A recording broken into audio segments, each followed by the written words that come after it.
Hello and welcome to the More Cheese, Less Whiskers podcast.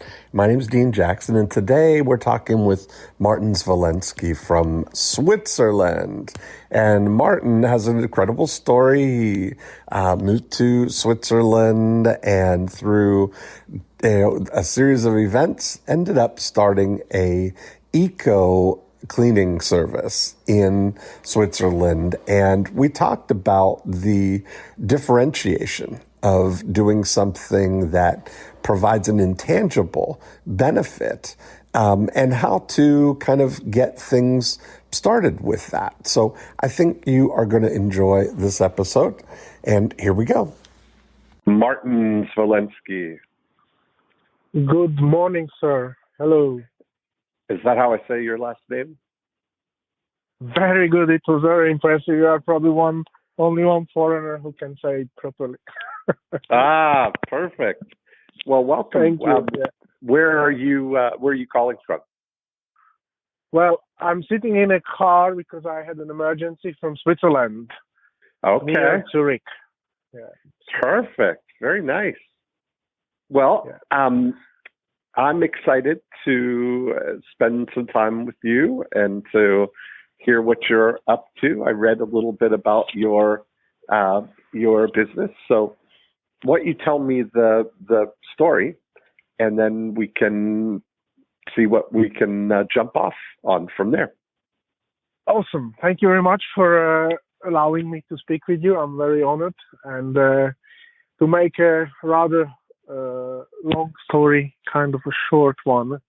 Well, I'm 40 years old. I'm from Slovakia and used to live in England for 12 years in Cambridge, where worked in catering, and after kind of a burnout, I sold all my possessions and I went to travel for 3 years, backpacking South America, Caribbean, and there I transformed my lifestyle to different way of living, a healthy lifestyle, longevity and stuff like that, and completed my health coaching and nutritionist education. And after that, I went down to my last 50 euros. So I went back home and I wanted to come to Switzerland because I know it's an amazing country, food-wise, quality control-wise, and I wanted to build some business in a health coaching aspect. But because of the language difficulty and credibility, and in Switzerland, it's a lot of stress is put on your certification and history, and I did not really have that. So I was struggling to get by, and I still wanted to help people and bring them value, to slowly help them to change their lifestyle, to live better, healthier.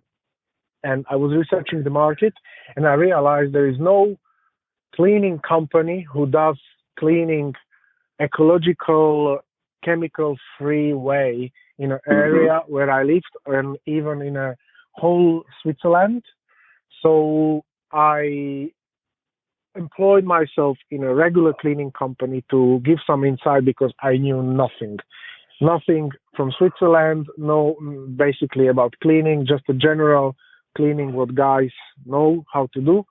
Yeah. And after 4 months of being with this general cleaning company, I suffered severe asthma attack, which I believe is from the chemicals they used every day, exposed to this.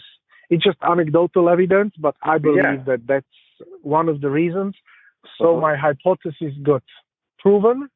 I convinced 5 clients from the cleaning company I worked with to come with me, and I started as a sole entrepreneur. And I started to clean myself, develop the ways how to deliver 5-star service, basically experienced with the formulas to create an optimal cleaning product based on a few simple ingredients: essential oil, vinegar, water, and more like a mechanical cleaning, which is very effective. And slowly I had a part-time job beside that, and in 2 years cleaning toilets, running around like a headless chicken. Slowly, I got the traction. Clients recommended me because I offered other smaller services, small maintenance. They really liked the approach of talking to mothers at home, listening to them, and even giving them advice with nutrition, how to set up the kitchen. Mm-hmm. I got really into their household, and I saw opportunities how to talk to them. And now, basically, this is our second year where I became a limited liability company with almost nine employees, having 70 families to clean, and basically expanding slowly, offering more services with recycling and optimization of their household, and creating a healthy living environment for a busy professionals and kids and everybody. And just one additional point. I was last year I was presented with the opportunity also to diversify the cleaning business to another field of cleaning, with a vocational cleaning of the Airbnbs in surrounding areas, which became quite significant part of our business, but very intensive on management, and invested time was very low reward. So, and by the Corona crisis, we were completely wiped out. So hit like almost 0% of business of in the both Airbnb, areas, of the Airbnb business, and the private also, but that, and the private after 2 months is almost 100% back, but the Airbnb is or maybe 5%. So this is the story. About it. We had the same situation that our house cleaners, we were away from it for when everybody was in quarantine, but then they were welcomed back with great delight. I mean, we were happy to have them back. I can imagine, Yeah. So I think that everybody welcomes you back with great delight once they're allowed to now. So that's great. So, and basically now I'm managing the staff, talking to clients, and trying to get more traction. And this is basically the story, and I'm very passionate about it because I'm doing my own business, talking to people, and learning every day new stuff, accounting, back office, talking to clients, and that's it basically. I love it. Well, that's great. I mean, you know what? There's a real, authenticity of a true service business. That's what you're providing. It's a real service business. So much of it is about the intangibles of that, right? It's like, first of all, the baseline thing is that it has to provide the service that the house is clean. The outcome has to be there. But all the intangible things of doing that in a chemical-free, sustainable way, wrapped in a wrapper of professionalism and service, that's really a winning formula. And that business is a great business, but due to the nature of the way it is, it's a linear scalability, meaning more clients means more people. There's nothing wrong with that. It's just that requires operational efficiency, operational excellence on that, right? To keep everything rolling. And the longer that you keep the clients, the better it is, because you don't have to, replace them or, go through the whole, start up with them, the learning curve, all of that. The greatest thing is to be able to keep them and multiply them. If you look at how we divide your business into the before unit, the during unit, and the after unit, all the equity that you're building is an after unit function, because they're going to be the longer you keep them, the better. The more people that they refer to you, the better. So it's very, very back end oriented. I love it. I think there's some great stuff. Are you doing anything? How are you getting clients now, or what do you perceive as like the thing that you want to maybe focus on here? So basically, I tried to. So we are based like in 4-year history. I did very little advertisement. I tried social media, but it yielded to a very expensive leads, and I realized that this is not the way, because we are serving kind of a specific target market and target group, and this group is not really present in every part of a Facebook or Instagram.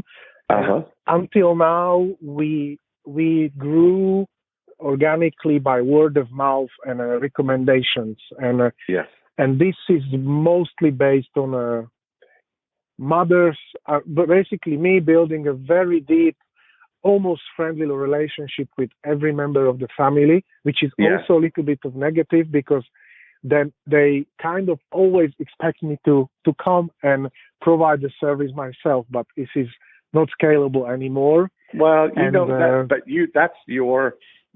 there's great ways to do that. That if that's not a possibility, they adapt with that. So you just need to set the expectation. Like, of course, if you go to if that's a possibility, they're going to, of course, want that. But if you're clear that that's not a possibility, then they're fine with that. You want to put yourself in the host position, right? That you're going to make sure that they get what they want, and that they're getting the great service. But we want to get you out of the actual delivery of it. Are you still, how much of your time is actually cleaning the houses or doing service now? I am training the cleaners. That's the most of the time. I am going with them and kind of supervising, and I'm jumping in when people go on holiday, so there's an extra demand. But I would say still 40% of my time is spent by cleaning, and I actually like it, because this is how I learned about I Love Marketing. I listened all the okay, so you're using that time as an investment, right? Exactly. That's great. Exactly. Very nice. Okay, that's smart. There'll probably come a time though where where it may not be, when you start thinking this entrepreneurial approach now, right? Like you're advancing through the ranks of this, where the evolution, of course, is that you're sort of, when you start out, you don't really have a business. You're kind of self-employed doing the work of cleaning the homes. And then as soon as you sort of involve other people in this, you've got some helpers, but to get to the point where your business is kind of separate from you, that you've really got a machine now that can deliver the result of the cleaned homes, right? So now it's about nurturing that thing. And even though you training somebody, the ultimate entrepreneurial skill is replacing yourself. That's really the thing, that when you create, not that you're the only one that can train somebody. When you've trained, 4, 6, 8 people kind of thing, the way you train them is largely the same, right? You're not making it up as you go.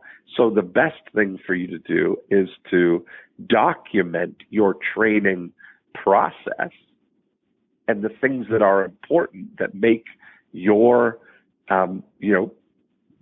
smart choices, that make your company's way of doing it, the smart choices way, that somebody else needs to know that so that they can start training other people as well. That's how you're going to free yourself up for scaling. Yeah, definitely. Yeah, I'm finding I surrounding myself with very, very nice and responsible and trustworthy people, and I am looking for this in them, and we are in a good way with this one. So well, I think there's there's nothing.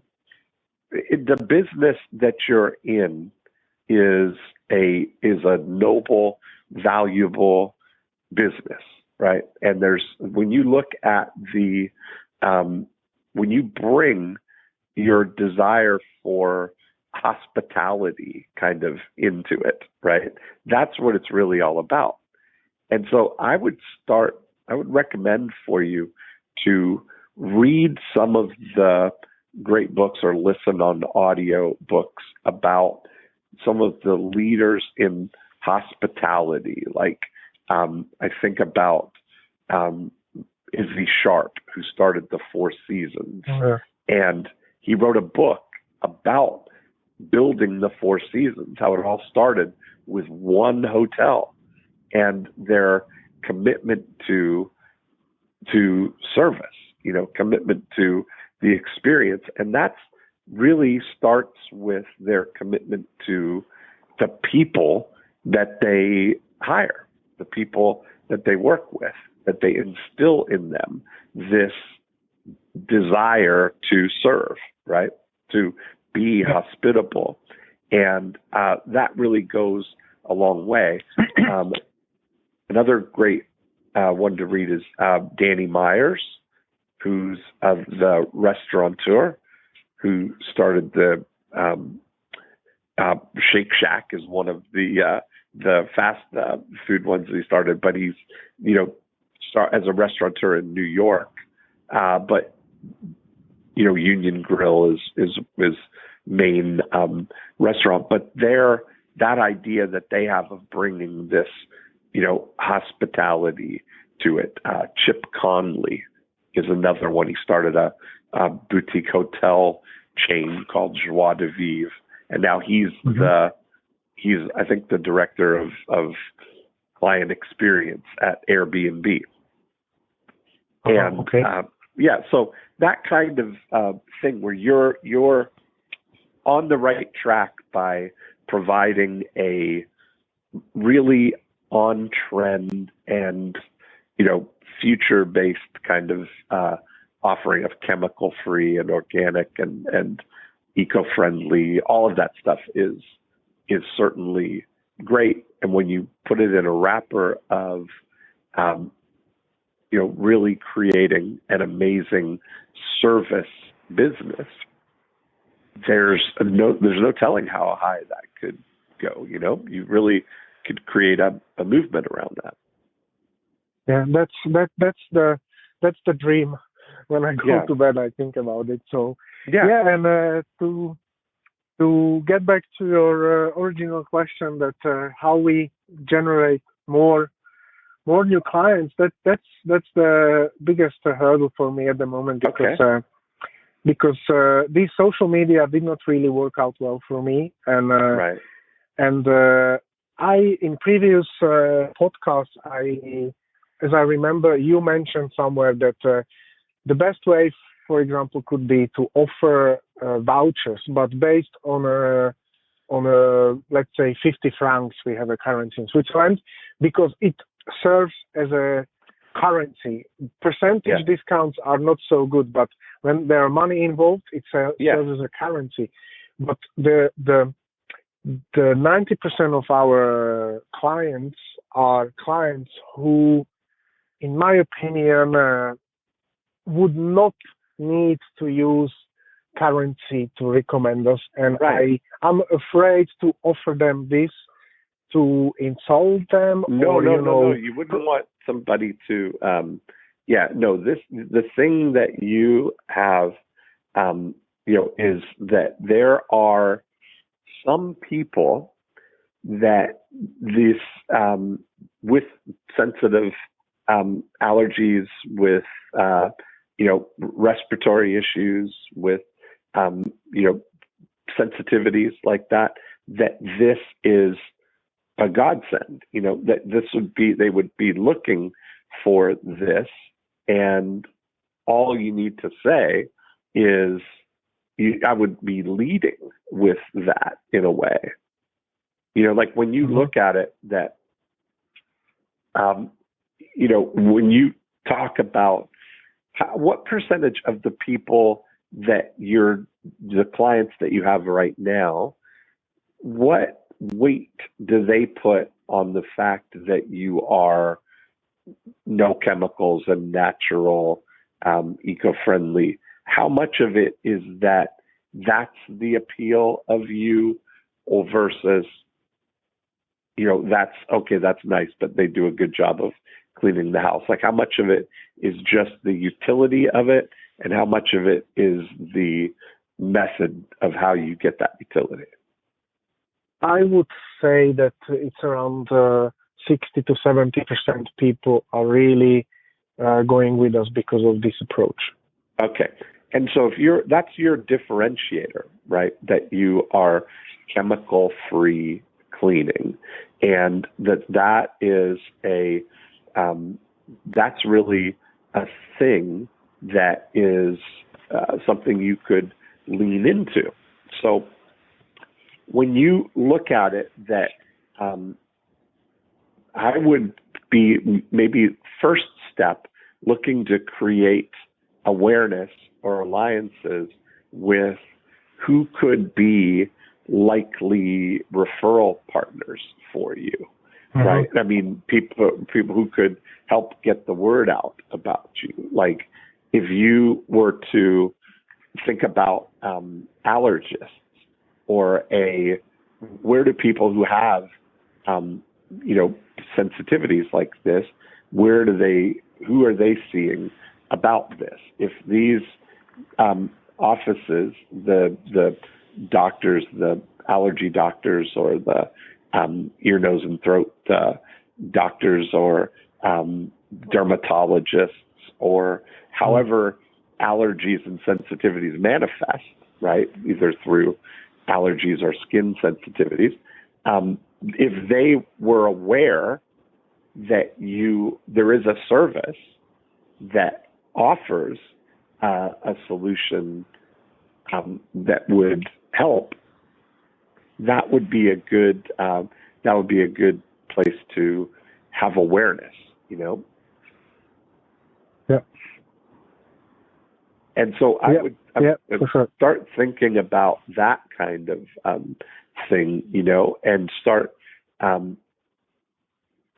there, because that would be a big win. When you were running ads, when you're running social media stuff, who were you targeting? I was targeting mothers business people about above 35 years old. We were trying with the women and mothers who work, and they send the kids home, and they would not have time when they come home to clean.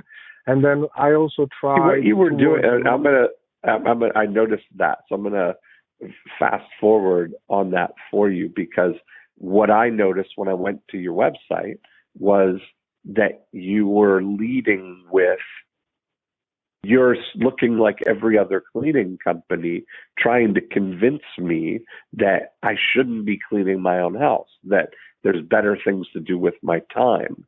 And I had to go a little deeper into your site to even see that one of the things is that you have eco-friendly stuff, right?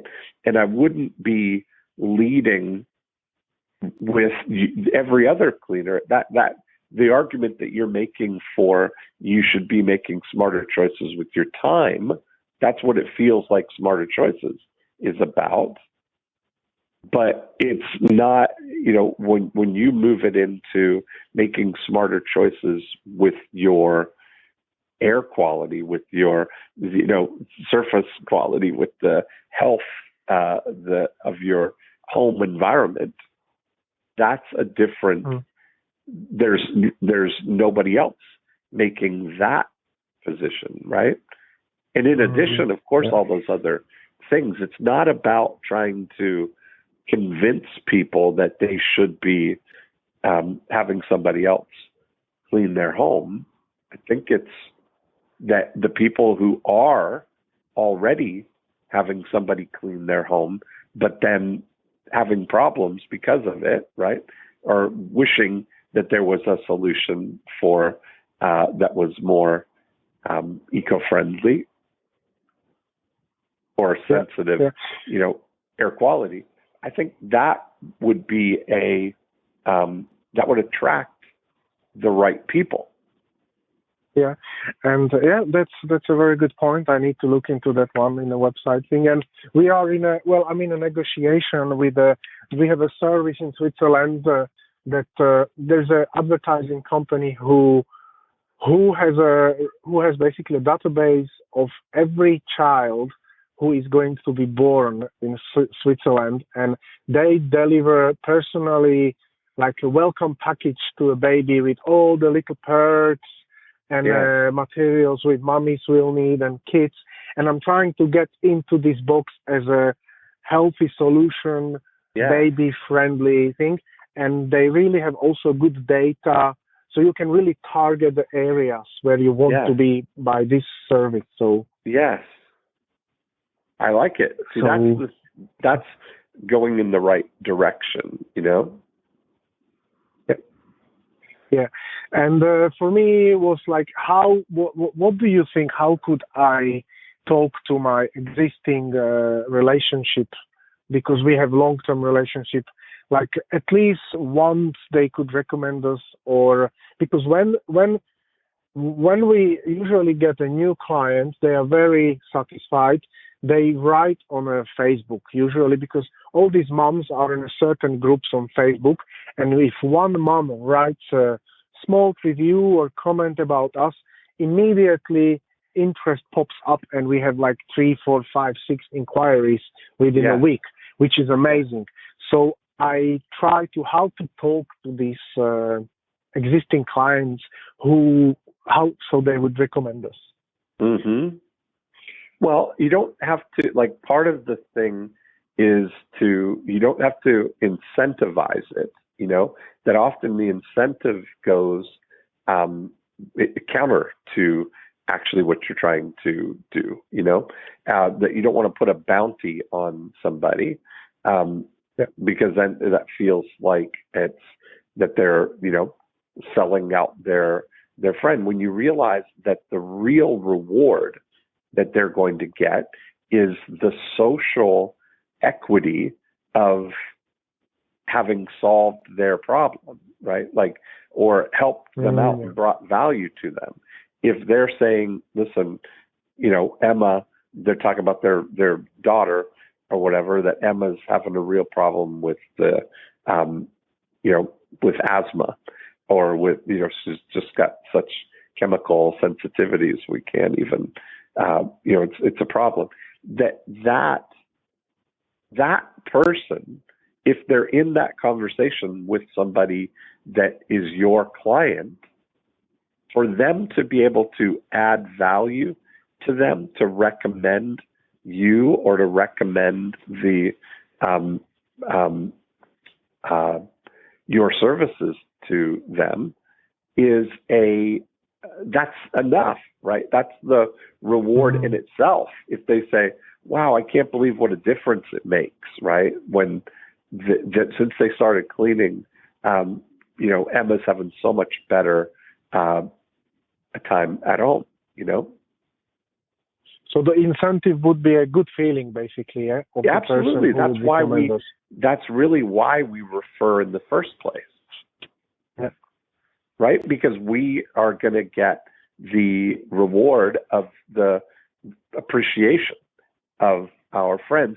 Plus, deep down, it feels like we have raised our status in the herd, which is an important, we're wired for that to contribute, right? This game that we're playing of social cooperation, that's the evolutionary game that we've decided is the winning game for the species, right? If we say for the human population, the winning game that's helped us escape the food chain and make us the apex, species on the planet is playing this cooperation game, meaning all of us together working in concert as a society are better off than any of us as individuals trying to all just provide for our own needs, right? So the important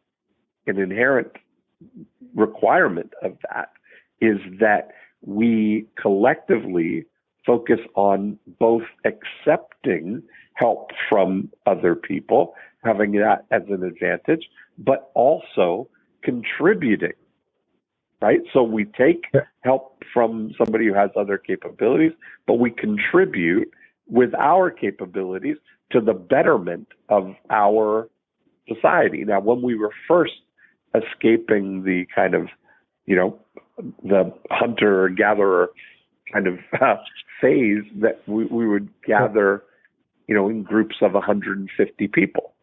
And that was the important thing. So we're conditioned genetically to want to look out for our we throw this word around too much, but our tribe, right? Our 150 our 150 people. And so we are constantly on the lookout for things that are going to contribute. So we share resources, we share ideas, we share, providers so that everybody knows. That's why something like Angie's List or things like these are on trend, because it's so much more valuable when we get the social proof of somebody else vouching for somebody. Oh, I know Martin, and Martin says that this person is good, then I'm going to trust Martin, and I trust them because Martin says they're good. So, and this is so that's really the whole game. And this is what I really also find very interesting, that if we get recommended, there is almost 99% chance that I will close the contract with a new person, because they already trust the other one. So this is very valuable when we get recommended, like almost 100%. So I'm working on this approach. Yes. So when you look at that, what you want to seek out are referral partners who are in alignment with your core thing, which is this, the environmentally friendly, not so much like environmental to the environment, but your personal environment friendly, that you're non-chemical. That's even more, that's the primary thing, because you're inside their cave, right? You're inside their home or whatever it is. So that's their first priority environment. Not even the secondary, the benefit that they get of it is that it's actually better for the collective environment too. But we've still got to focus on the primary thing, which is my own environment. It's creating a healthier, a healthier place for me. So now there's a lot of people who philosophically would align with that.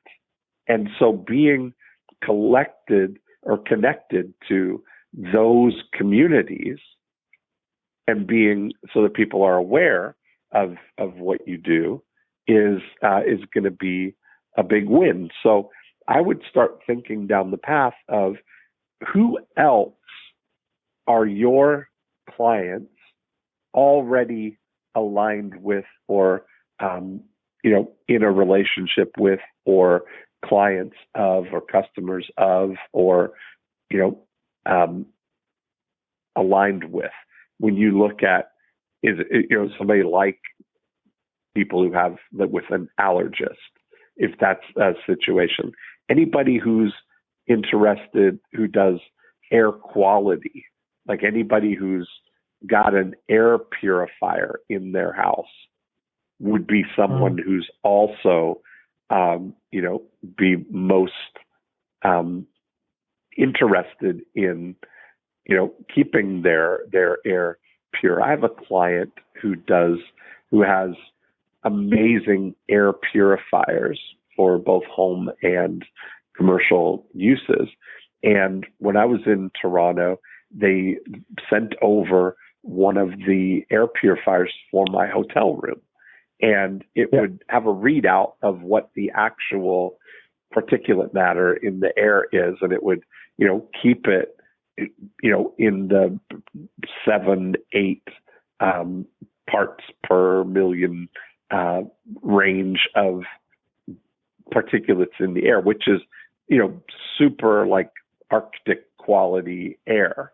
And you could tell a difference. But what I noticed from that, because it would, as soon as anything changed, I would notice that when housekeeping came to clean the room, and they would do the room, and they would do the carpet and all of the stuff, that when you came back in, that the air quality there would be particulates in the air, and the machine would come on to then suck all those out of the air.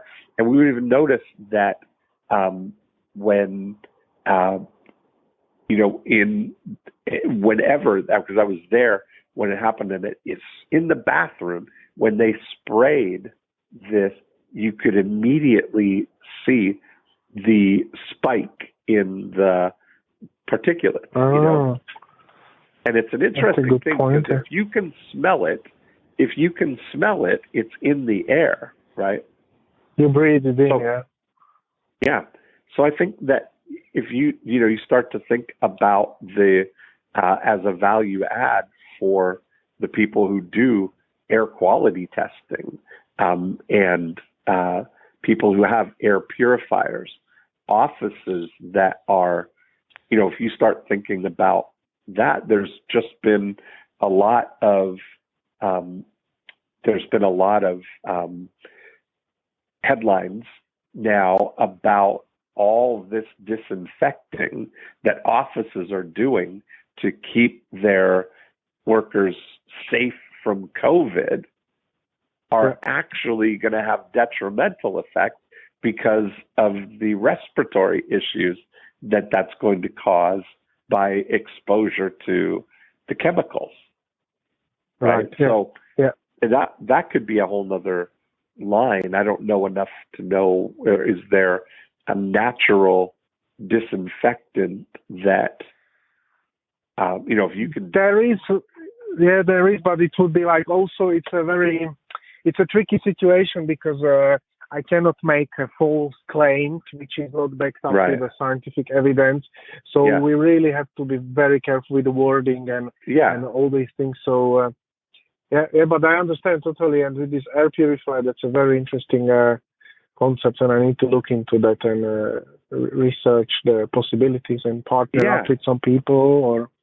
Right, because all you need to do is, if you had access to the people, that whenever somebody gets a whenever somebody gets an air purifier, that maybe that what comes along with it is a 50 franc, or what currency do you use? Francs, Swiss francs. Yeah, 50 franc gift card for your services, or like in a commercial environment, a gift card is a much more acceptable and thing, because they're not looking for that emotional, social payoff as much as they're looking for a good, it reflects good on them as a business kind of thing, Yeah, that's really, I need to, but I still finding this difficult to approach the people, because I fear that they will not like it, and probably this is the better way around. Instead of talking directly to families, go around these vehicles to reach out to more people. Although the Facebook recommendations are really good lead generators, so that I also could incentivize somehow with the clients and work on that one, because that's a really powerful tool. Yeah, it's certain groups where mommies are and where they go. So and that's kind of the thing, right? Where you look at if you're leading the charge on educating people about the alternatives kind of thing, like if you're taking it on yourself to create the healthiest environment, like not helping people not shoot themselves in the foot kind of thing, unintentionally, by spraying these cleaners and things, all around, creating alternatives for them. Do you have your own products that you do? Are you? Yeah, we do. We make our own cleaning products. 3 signature ones, and those. Yeah, we use those. Okay, well, that may be your entree into this then, right? That your way of this, that rather than the thing is, you may be able to have somebody refer that to people, right? Or gift that to somebody. Yeah. And that's because it's also customizable, that because we work with essential oils, and when I introduce our business to new clients, they can customize the scent of the cleaning product from themselves, so it's to their liking. So this is a good way to go also. Yeah, and so that, when you look at it, how much is the cost of a bottle of your? What's your most popular one? It's insignificant, which would, like, let's say all-purpose cleaner. It's for a half-liter bottle. It's in let's say $4 or 5 francs, something like that. So it's insignificant to what it could lead in the future to. That's the point. That's what I mean by that. Yeah. Is that what it costs you? Is that $4 or $5, or you sell it for? Oh no, we sell it for. The cost is only around 15% from that. So that's a very good markup on it also. So the cost is about $1, say, or whatever. So, yeah. Okay. Yes, there's your ticket right there. That's the thing. Yeah. Is that's what I would be doing, is starting to spread that around, to build a list of people who are conscious enough with their own things that now you've got a conversation started with. Now you offer these services, and so it may be that you could put yourself in the position of being the mayor of air quality in the home, right? Or a non-toxic home environment, right? That would be a great thing for you, where now you can also be in a reciprocal relationship with the people who do the things that you don't, right? So it could be, Right. is there a natural, non-chemical carpet cleaner who does carpet cleaning like that? Is there the air purifier who offers air purifiers? Is there, all of the things that could potentially be contaminating people's environment internally? You've got the opportunity now to introduce people to that, and it starts with someone who's conscious enough to know that they would like a non-chemical, healthy cleanser, home cleaner, cleaning product. Yeah, and if we in this category now, then it's another part of our service is what we offer, and I think it also could be a conversation starter. Is that while we were serving our clients, I realized there is an opportunity to create a subscription service for removing the recycling from their home, because in Switzerland we recycle almost everything, and I did little research myself, and it takes for a family of 5 per month around 4 to 5 hours to recycle, in terms of separate everything, bring it to the recycling center. So we offer a solution that when it's ready for a collection, we just take it away and we dispose it in the recycling center. And also we have a solution for recycling plastic. We work with one recycling center. We have a dedicated plastic bags where literally all the plastic you produce in your household can go in. And like this, you reduce the volume of your general waste almost by 80%, but we deal with this removal, and then it saves quite significant time for a household. Yes. Well, that's great. We do also this, Yeah, but that'd be an after unit thing, right? That's how you can nurture lifetime relationships with the client that you're developing. It's just about getting, that's an extra thing that you can offer in addition to the core service of doing the cleaning, right? And many times I was told also that some of the families are addicted to us, because all these small things we create for each family to help them live easier life, they cannot survive without us. So exactly. It's a very nice way. So it's awesome. So this addiction, it's a very good selling point also, which other people could say, like, we are addicted to these guys, so maybe you should try them out. So I like it. So, I mean, I think there's a really great opportunity for you there, that just like the way you were describing that baby business, that they have all the data and then they provide a box or a care package to all the new mothers that everybody gets to get exposed to them. Well, you could do that same thing with leading with the people who are interested in a non-chemical, environmentally friendly cleaning product that you could offer for free, one bottle, right, as a free thing, but you could actually make money by providing your information plus the other people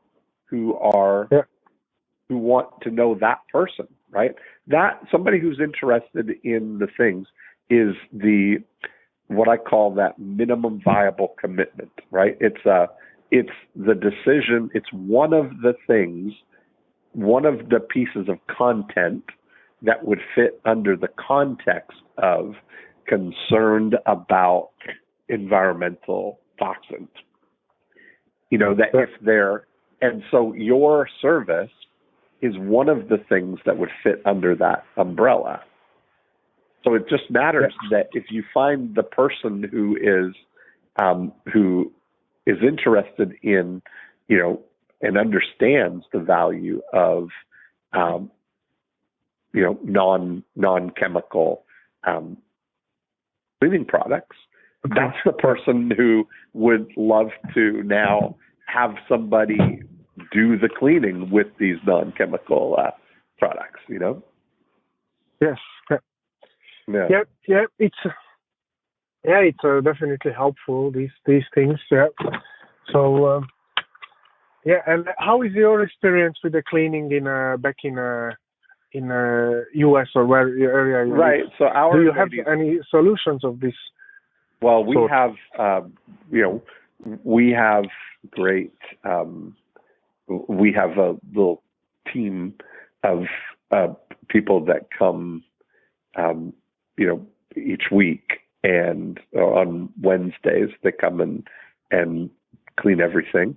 But they use the regular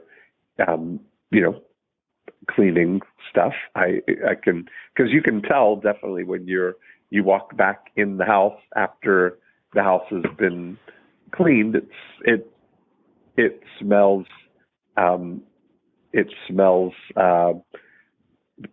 disinfected, or it smells like the cleaning people have been there, right? Which is kind of that reassuring thing that okay, they were here and they did the stuff. So you get the visual of everything is tidy and everything is sparkling and clean, reinforced by that smell of the clean, But when you really get right down to it, that smell of clean is really little toxins reaching your nasal passage, brain, right? That's going into your brain to create that smell, and you've interpreted it as, okay, we're disinfected, we're safe. But then meanwhile, you've killed brain cells to send that message to yourself. Yeah. And what is the most valuable part of this service for you?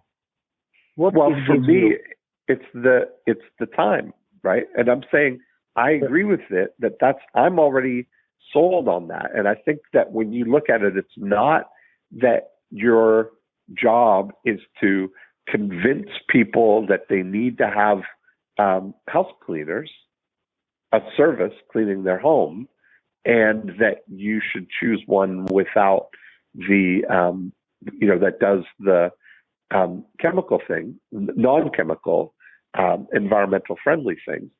I think that the real thing is getting the people who are already convinced that they want somebody to clean their house, but that at the highest level, the ones who need a clean environment, meaning the ones who have allergies or have sensitivities, or, there's plenty of people who have that level of stuff, that it's not about that's an ancillary benefit, I think, having the extra time.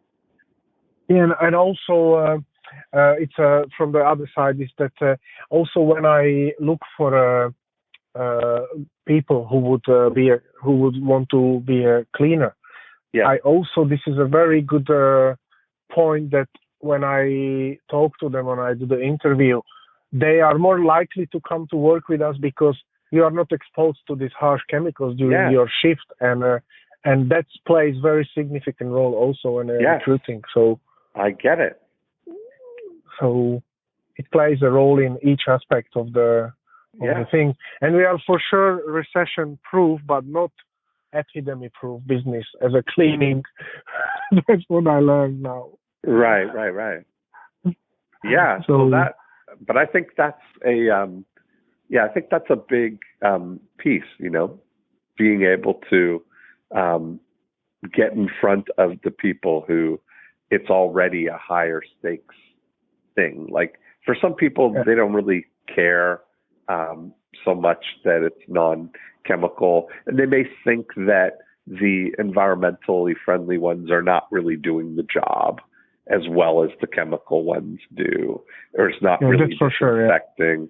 There's that sort of uphill thing that, there's sacrifices that you're making, that it's not as good as the chemical alternatives. And so for the people who, you're not trying to convince them that, hey, it's good just like the other things. It's more that it's a much better, safer, and it's solving your problem, right? Of that you can't have the chemicals, you can't have those things. So this is a great alternative. This is the best alternative if you don't want chemicals and that. Yeah. And so you would say that also on a website I should use the old Joe's approach that everybody who comes on a website, regardless they go with us or not, they should learn something and take away something when visit our website. Absolutely. Yeah. But I think that, your website, for everything that we've talked about, your differentiator is the eco-friendly stuff. That's why you did it in a way, right? So, but you're not leading with that. You're leading with the same argument that every other cleaning company would argue that, life's too short to clean your own home. Let us do it, right? You could be doing other things. You could be with time with your family. You could be golfing. You could be whatever. That's not the argument. That's your lead argument, It's a very good point. Yeah. Very good point. Yeah. That's awesome. Yeah. Very good. Yeah. Thank you. So what's your takeaway here? If we think through what we've talked about, how has this kind of landed through the Martin filter? I think that I need to remove I need to remove myself even more from a everyday operation and stop micromanaging. Although I am building the teams that they can manage themselves, and I'm not necessarily in there. So I would have more time on building this relationship with the groups of possible,